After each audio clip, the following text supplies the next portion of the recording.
One of the duties of the National Drug Law Enforcement Agency, that's the NDLEA, is to curtail illicit production, importation, exportation, sale, and trafficking of psychoactive substances. It is also the duty of the NDLEA to arrest, investigate, and prosecute offenses related to drug trafficking.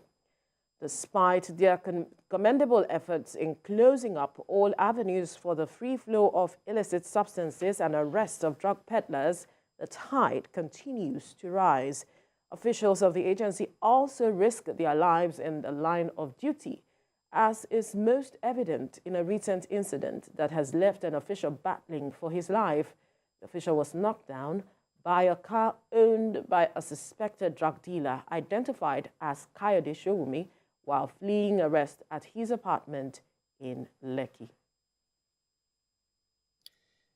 NDLEA operatives last week stormed Mr. Kayode's residence for a search and possible arrest following credible intelligence that he was dealing in illicit drugs in his house. A statement by the Director of Media and Advocacy, Femi Babafemi, noted that the suspect was not in the house when operatives got into his compound, but as soon as he returned, he attempted to escape and knocked down one of the officers. Mr. Babafemi also noted that the thorough search of his apartment led to the recovery of 10.5 kilograms of loud, while the operatives suffered multiple injuries. Following the unpleasant development, Chairman, Chief Executive Officer of NDLEA, Brigadier General Buba Marwa, retired, has directed the deployment of appropriate operational assets of the agency to smoke out the wanted suspect from his hiding. He also approved adequate medical care for the injured officer so that he can get back on his feet as soon as possible.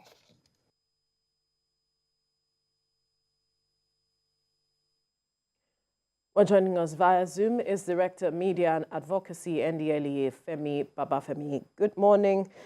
Thank you for joining us on TVC Breakfast. Thank you. Good morning. Right. Let's begin with the state of the operative. How is he faring now? And also talk to us about the risk involved, the risk some of the operatives have had to go through with cases like this. Well, thank you very much for that.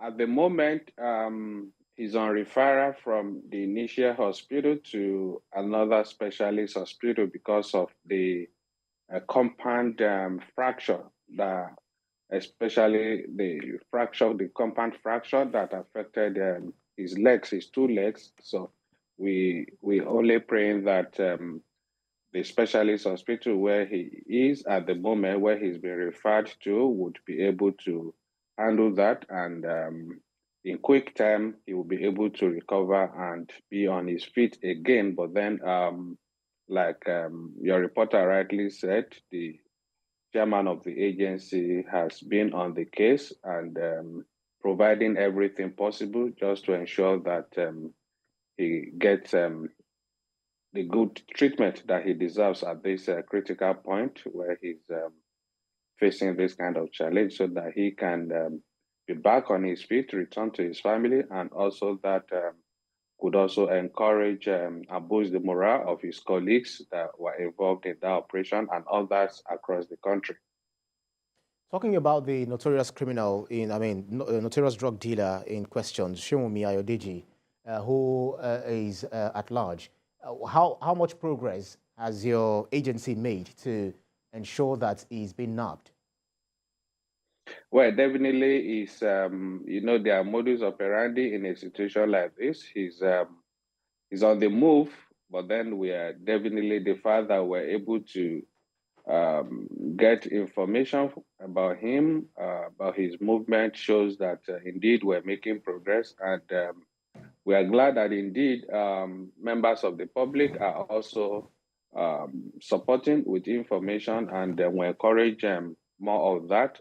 But then, like in every situation like this, he can only hide, he can't run forever. We'll definitely get him because we're getting more and more information about him, about his movement every now and then. And we keep tracking and trailing him, but then we'll get him definitely.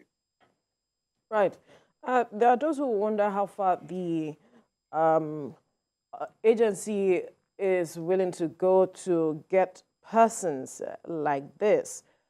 because there's been talks about how challenging it is to get to those who are really involved in this business as against their chain, who can be easily nabbed. So how far is the agency willing to go to actually perhaps use this case as a case to prove that the agency is not resting on its oars when it comes to, nabbing those who are really the kingpins within this chain?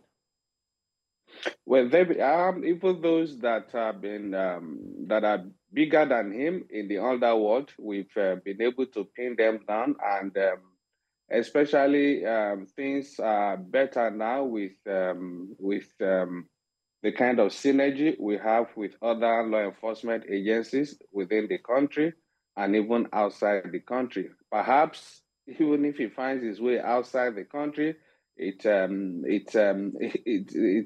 not a safe space for him either, because we work with our international partners. We work with there is it's a global village as it is now at the moment with law enforcement, because wherever he is anywhere in the world, he can definitely and he will definitely be gotten up. That you can rest assured. There is no disputing the fact that the NDLEA is really doing a very good job in ensuring that they rid the society of bad drugs. But it looks like the more you're fighting against us, illicit drugs, the more they become very prevalent in the society. So how are they being manufactured within the country, or they are being brought into the country? In what way do you think this is made very popular despite your campaign against this?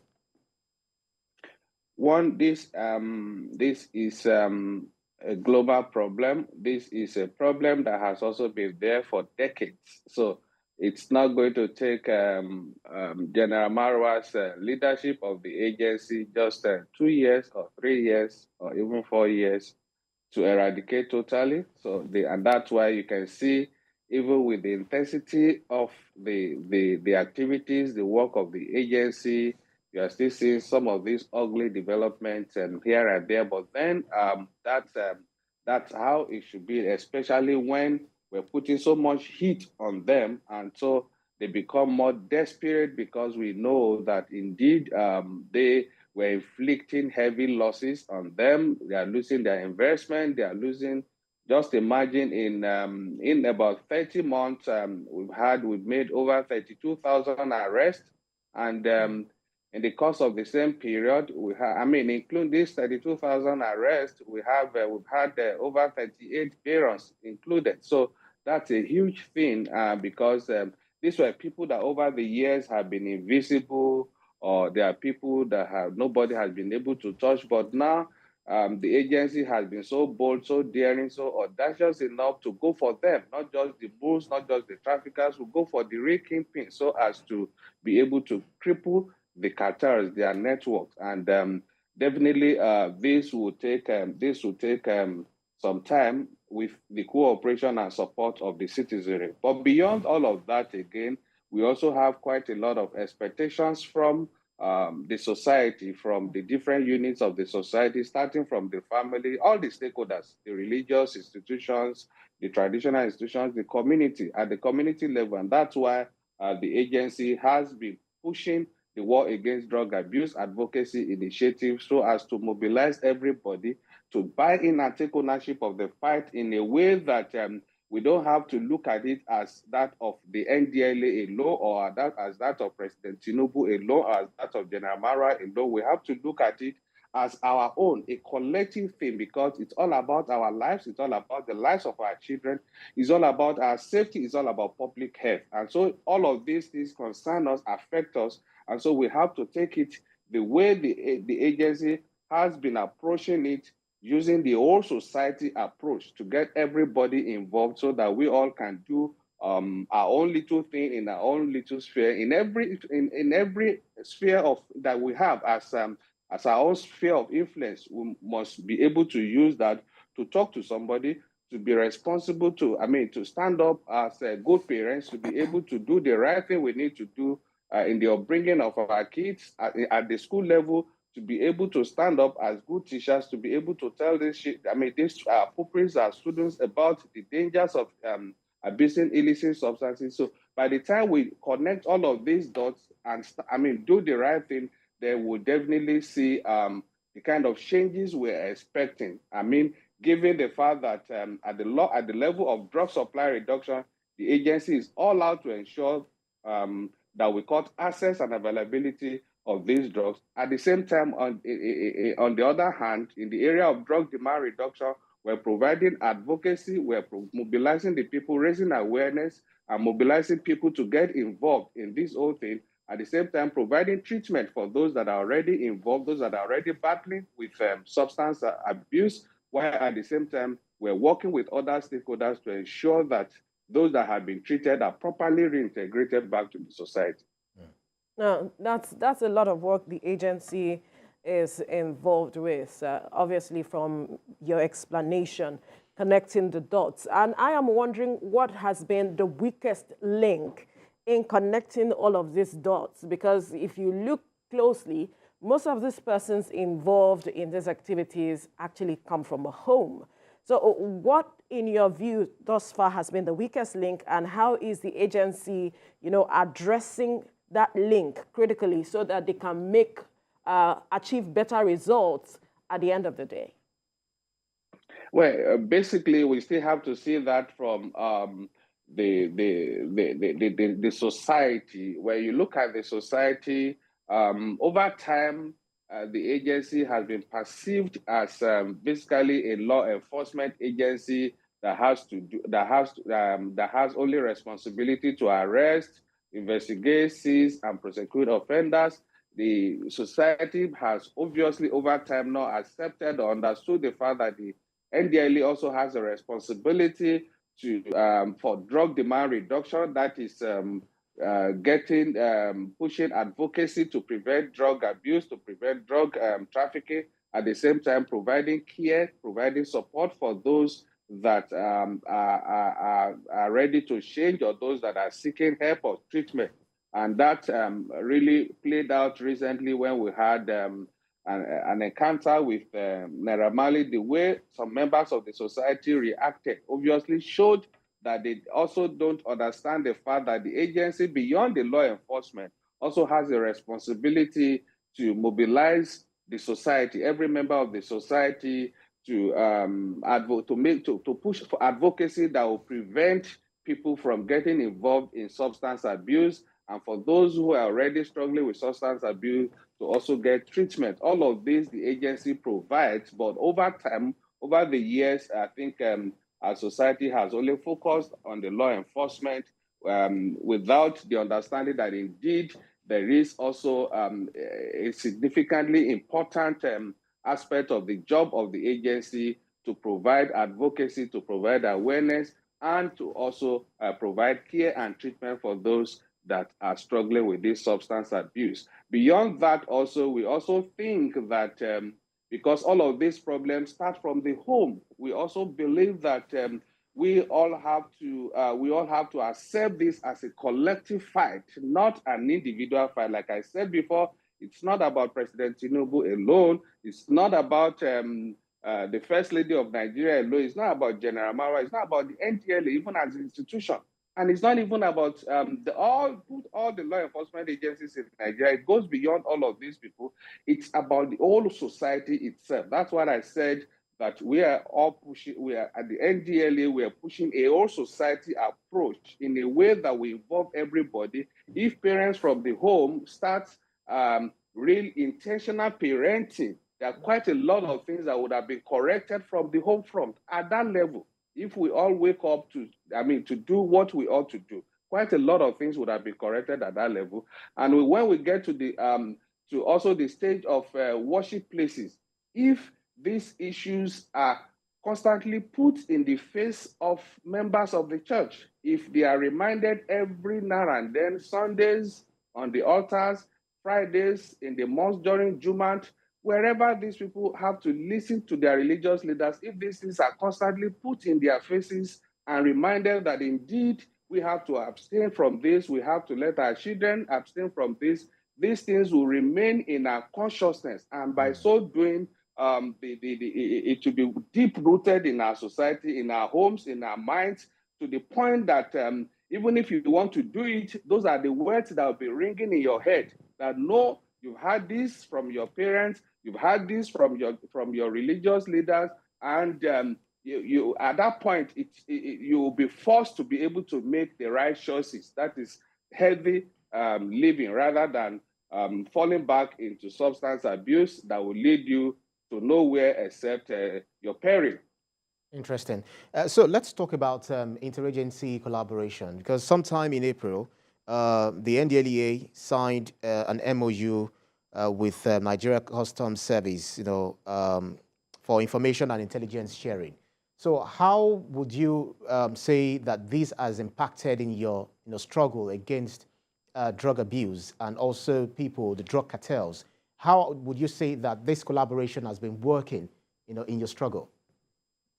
I'll tell you, more than ever before, that has been a real significant paradigm shift in the operations of the agency and in the cooperation among the various law enforcement agencies. I'll tell you that not only the customs have been very significant, customs have been very supportive, customs have been very good and professional in their cooperation and working relationship with the agency. The same thing applies to NAFDAC, the same thing applies to the Nigerian Police Force, the same thing applies to the military. In most of the difficult cases, especially some difficult operations, we've had to work with the military to go to some difficult terrains. They provided additional manpower to back us up, and beyond that, the DSS, the civil defense, quite a lot within the country, and beyond, even outside of the country, we've had tremendous support and cooperation, partnership with our counterparts in the US, especially the Drug Enforcement Administration in the US, the INL, that is the International Narcotics and Law Enforcement Bureau. There in the UK here, close to us there, we've had good working relationship with the National Crime Agency, NCA, as well as the Border Force. And in other parts in France, in Germany, in South Africa, India, recently we have the Narcotics Bureau, Narcotics Bureau there coming. Even we actually had an MOU signed, and we're moving across, building all the networks and partnerships across the world so as to ensure that we keep our own territory and jurisdiction very safe from these illicit substances. Right. All right. Now let's look at the matter of investigations and prosecution of these offenses. How far the agency has come, because you said so far there's been 32 arrests.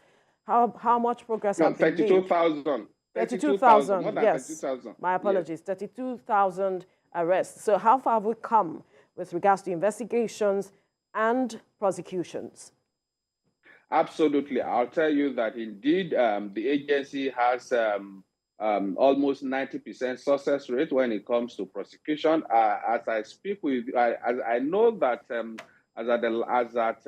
as statistics by the end of June, we've had almost 6,000 convictions, and with over 11,000 cases active in court. We are prosecuting all of this diligently, and we're definitely sure that we've also had quite enormous and tremendous support from the judiciary, because the problem is right in our faces and is affecting everybody. Everywhere we go, we have where we're trying to educate the people, where we're trying to share this, especially the stakeholders. There's quite a lot of awareness. They say, yes, we're aware of this. In fact, everybody will keep talking about their own experiences, even if not directly affecting their families. They have their friends, they have their other family members or relations or people within their community. So they know the kind of devastating effect these things have on the lives of people that are going through this. So nobody, at that point, it's so easy to encourage people, to mobilize them, because they're already aware of the consequences of this thing. And like we often say, that the fact that it has not gotten to you does not mean that it's not close to you. Even if it's not close to you, if you are not a direct victim of this, you could be an indirect victim very soon because, for instance, if we don't wrestle these things down, this is basically at the root of the security challenges we have across the country. There is no point denying that. So if you are not a direct victim, you never can tell. You could be on the road. Somebody that has lost his mind, somebody that has taken mind-altering substances could jump on the road and start messing up with your life, with your vehicle, and there you are already a victim. So one way or the other, that's why there is that awareness. That's why we are pushing everybody to stand up and let's reject this at the level of the community. The people peddling this, they are within communities. Give information about them if you cannot rise up against them. But then we often say, these people live in your community. There are residents associations, landlord associations. These people cannot be stronger than you. You either tell them, you go out, leave our community, or we'll hand you over to law enforcement. And in any case, when they resist, you have direct access to us. You can go to any of our commands. You can call our lines. Yeah. You can come, if you're on social media, come to our DM, give us information. We'll definitely get all of these people removed from our communities. Yeah, makes sense. Mr. Babafemi, it's just like a way of saying, when you see something, you say something. Exactly. I also heard that when reports have been made to the NDLEA, you can rest assured that nothing is going to happen to you, that it won't leak, as talk about some other agencies where you make you go tell the tale. But then, how are you able to do this? And are you assuring Nigerians that they can always come over to make some of these reports? And how do you also find out if they do some things within their household? Like they say they sniff, the septic tank, so to speak, and all of that. So how do you get to have this information? Are people's protection guaranteed when they make these complaints?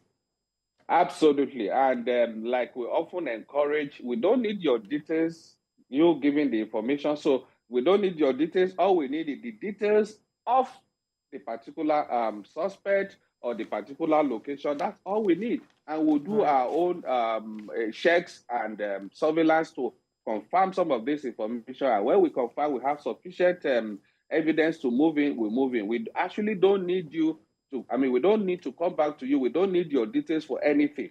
So that's why, and we even also create a toll-free helpline that people can call without providing their identity at all. All we need the details about the suspect and the location, and we'll do the needful. Thank you. Okay, we have to leave this conversation here now. Babafemi, Director, Media and Advocacy, NDLEA, thank you so much for your time on the program. It's my pleasure. Thank you, and have a good morning. And you too.